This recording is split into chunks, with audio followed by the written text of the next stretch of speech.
Hi there, I'm Dave, and in today's video, I want to talk about what you need to do as a business leader to take care of your business in terms of cybersecurity, following obviously all these retail outlets being ransomware and having cybersecurity incidents. Now, there's quite a lot of complexity here, so I'm going to build the complexity throughout this video. So if you stay to the end of the video, if you're more technical, you may find that more helpful.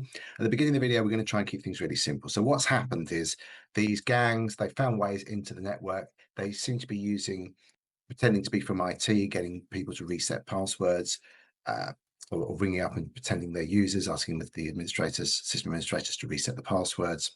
So you obviously need a way of verifying who people are when they ring up for support. Also, if you ring people and you say, I'm from IT, or you turn up at their desks, they need to be able to understand that could be a fake person. And it's possible now to clone people's voices. There's plenty of videos of my voice. I'm sure it'd be quite trivial to clone it.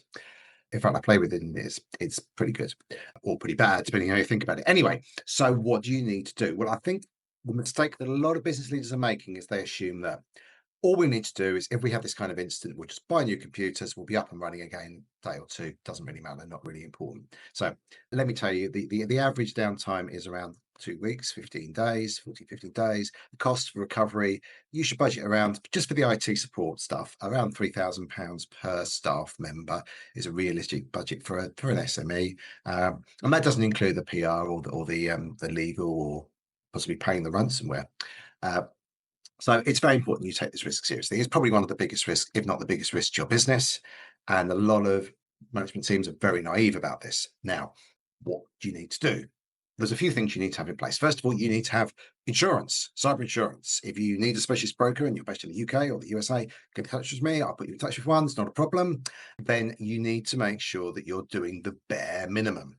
So the bare minimum in the UK is cyber essentials. In the USA, maybe like a NIST, and in Europe we've got NIST too as well.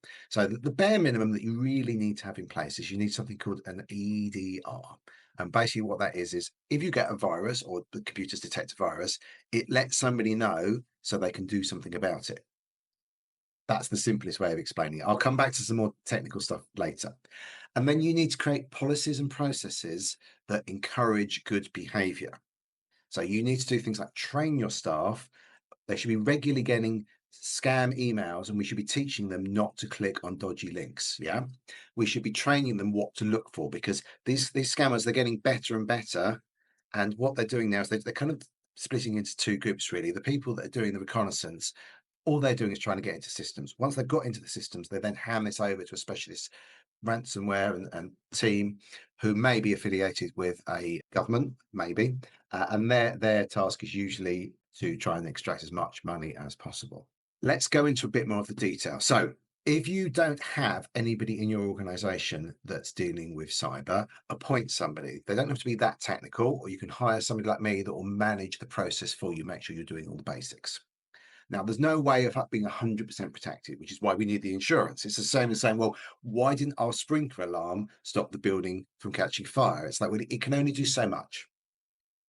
And the mistake that we're seeing at the moment is people are saying, well, we've got a fire alarm policy, we've got a smoke detector in the kitchen. I'm going, no, no, no. You need to invest thousands of pounds in the right tools, equipment, and settings. So I'm going to go into that in a bit more detail now. And that might be relevant if you're more technical. If not, you probably want to stop watching here. Okay, so first of all, I mentioned earlier about the EDR, XDR. You definitely want to have one of those tools. You want to make sure you've got your cyber insurance and you've got a incident response plan. So on the incident response plan, you want to know who are the cyber insurance provider, what's the policy number, what's their phone number and email address.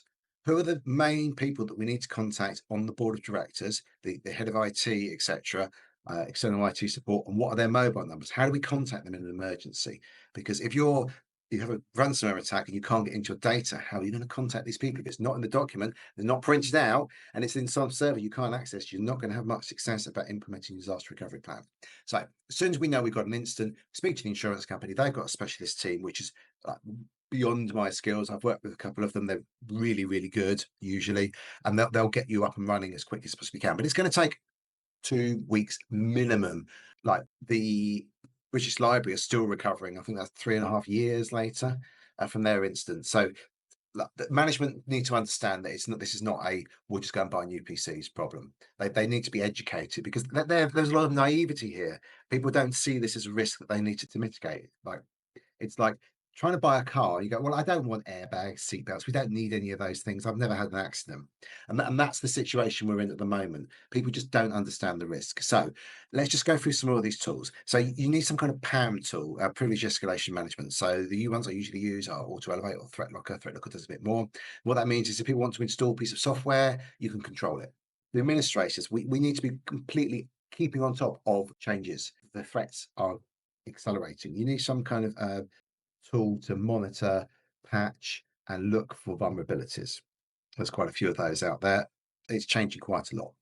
I won't go into too much detail about those here, but certainly you need, as well as your EDR, your modern day antivirus, you need some kind of SOC and possibly a SIEM. What that does is that means that you've got logs and you've got a team of people that are looking at those.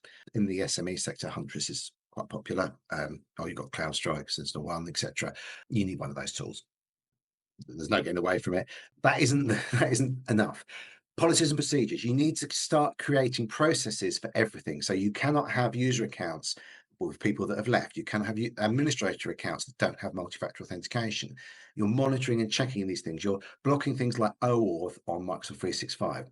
There's lots of things you can do here to reduce the risk and get hackers to move on somewhere else because they're mostly rattling doors, but we've also got zero-day exploits. So you need to make sure your patching process is expedited. A few years ago, 4 or 5 months wasn't unusual. It needs to be, well, 45 minutes, really, 45 minutes. Yeah.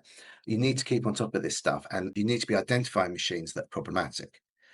If you use Cyber Essentials in the UK, that will help because obviously then all of your computers will be reasonably up to date.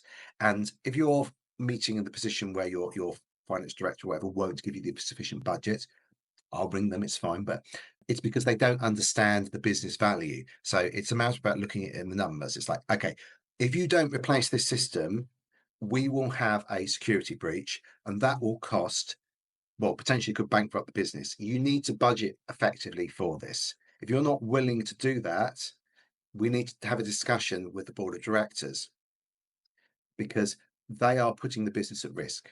You can tell them that nicely. There are a lot of decisions that get made that aren't always very sensible. So when we talk about life cycle management, so when we buy stuff, we use it and then we get rid of it. I see a lot of businesses wasting a lot of money here. So creating a process for this is a great way of going to the board and saying, right, we want a system here. So we plan to replace the machines every 4 years. If we've got the sufficient budget, we could do it every 3, or we can track it out to 5, maybe. But the point is then you've got a clear budget, it's clearly priced up, and then obviously that gives you a little bit of wiggle room if you need it. If the board are saying no, then that's a sign that they don't understand the risks. So go back to the risks. I mean, you need to educate them because they don't know anything about this stuff. Why would they know? You need to be telling them there is a high risk of business failure. Put it in an email to them, and they'll probably get the idea that if they've hired someone and they're telling them the business could fail due to their decision making, they're going to need to do something about it. And if you're a listed company, they're definitely going to want to do something about it. So don't get stuck on just thinking about tools. Think more about the process. So the right acronym here, GRE is the tool that we used for looking at where the risks are and making sure we're moving things forward because cyber awareness is really about trying to work out what thing we can do that's going to have the biggest impact right now. Educating your users is really valuable. Having cyber insurance is really valuable, but the insurance company, they won't give you the insurance if you don't meet the standards. And if you lie to them, then obviously the policy is going to be invalid. So I hope that's helpful. That's just kind of the basic stuff.